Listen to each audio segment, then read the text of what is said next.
एक फ्लैट जिसका दरवाजा कई महीनों से बंद था।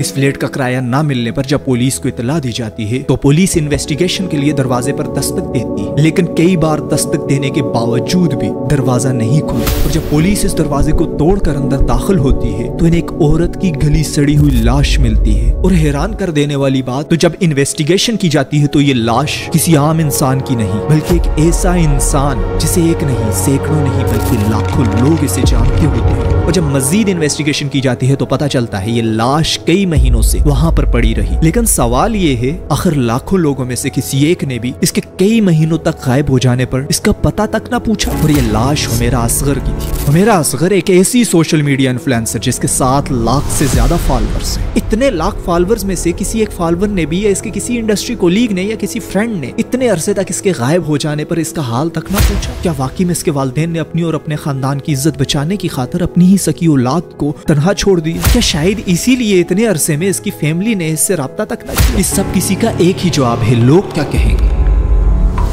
आज हम इस बारे में बात नहीं करेंगे कि इसकी मौत किस तरह हुई, क्या इसका मर्डर हुआ या इसने खुदकुशी की, बल्कि आज हम इस सब के पीछे की असल हकीकत के बारे में बात करने वाले हैं। ये सिर्फ हुमैरा असगर की कहानी नहीं, ये हर एक उस इंसान की कहानी है जो अपने फैसले सिर्फ एक इस डर के नीचे दबा लेते हैं कि लोग क्या कहेंगे। इसी माइंडसेट ने न जाने कितने ही बुजुर्गों को तन्हा बना दिया, न जाने कितनी ही औरतों को घरों से बेघर किया। इसी एक डर ने वालिदैन को उनके बच्चों से और बच्चों को उनकी पहचान से अलग कर दिया। हमारे पास सोशल मीडिया इंडस्ट्री के कुछ आर्टिस्टों की मिसालें हैं। इन आर्टिस्ट के पीक वक्त में इनके पास इंतहा का पैसा था, लेकिन जब इन पे बुढ़ापा आया तो इनके पास दवाई लेने तक के पैसे ना। क्योंकि सोशल मीडिया इंडस्ट्री में अक्सर आर्टिस्ट अपने पीक वक्त में अपना सारा पैसा दूसरों को मुतासर करने में लगा देते हैं। मिसाल के तौर पर अगर एक आर्टिस्ट अपनी इन्वेस्टमेंट करके एक महंगा ब्रांडेड बैग खरीद रहा है, अब वो बार बार एक ही बैग को तो इस्तेमाल नहीं करेगा। इसके माइंड में जरूर होगा क्या ये अच्छी बात है कि मैं एक ही बैग को बार बार इस्तेमाल करूं, लोग क्या कहें। इसीलिए वो इस तरह की महंगी अशिया को खरीदने में अपना सारा पैसा बर्बाद कर देते हैं। और जब इनका पीक टाइम खत्म हो जाता है और इनका डाउनफॉल स्टार्ट होता है, इनकी माली हालत ऐसी होती है इनके पास दवाई तक लेने के पैसे नहीं होते। और ये चीज शोबिज़ इंडस्ट्री में आम है। इस तरह की कई सैकड़ों मिसालें मशहूर हैं कि कोई ऐसे आर्टिस्ट जिन्होंने अपने पीक वक्त में इंतहा का पैसा कमाया और इंतहा की शोहरत भी, आज वो कहाँ गायब है, लोग उन्हें जानते भी नहीं। आज हमारी हर पोस्ट हर स्टोरी इसलिए होती है कि लोग क्या सोचेंगे। आज हम कपड़े भी इसलिए नहीं पहनते कि हम कंफर्टेबल हो, हम इसलिए पहनते हैं कि दूसरे हमें क्लासिक कहें। और यही माइंडसेट हमें लोगों के लिए जीने के लिए मजबूर कर देता है। और जब लोग साथ नहीं होते हम अपने ही आप से घुटन महसूस करते हैं। और हुमैरा असगर की ये मौत एक सबक है और रिफ्लेक्शन है इस सोसाइटी का, जो तब तक याद रखती है जब तक हम उनके लिए कुछ कर रहे होते हैं। जिस दिन आप उनकी नजरों से गायब होते हैं आप उनके जहन से भी मिट जाते हैं। आप अपनी जिंदगी के फैसलों को खुद लो, दूसरों की सोच के पीछे अपने खुद की जिंदगी को बर्बाद मत करो। लोग क्या कहेंगे, लोग तो तब भी नहीं रुकते जब आप कुछ अच्छा करते हो और तब भी नहीं जब आप गलत हो जाते हो। तो फिर जियो अपने लिए।